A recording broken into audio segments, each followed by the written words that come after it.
उत्तरेत समुद्रस्य हिमाद्रेक्षव दक्षिणं वर्षदत्त भारत नाम भारतीयत्र संतती. याचा अर्थ असा होतो, हिमालयाच्या दक्षिणेस आणि समुद्राच्या उत्तरेस जो प्रदेश ओळखला जातो, जो प्रदेश आहे तो भारत या नावाने ओळखला जातो. तिथे भारताची संतती निवास करते.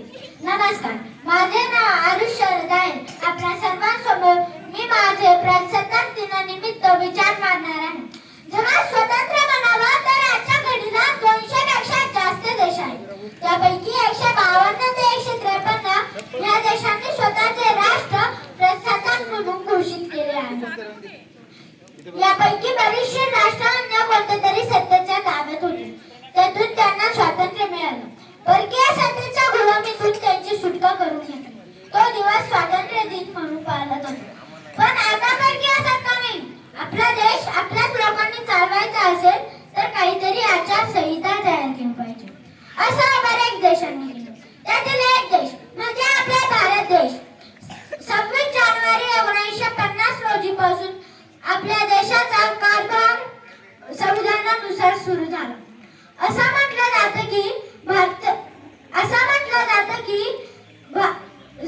भारताचं संविधान खूप चांगले आहे, म्हणून तेथील लोकही खूप चांगले आहेत. पण मी खऱ्या अर्थानं असं म्हणेल की तेथील लोकांचे मूल्य, संस्कार, विचारधारा यांच्यामुळे तेथील संविधान जगातील महान संविधान म्हटले जाते. तब तक और ज्ञान का संगम भारत की पहचान इसी भूमि से मिला.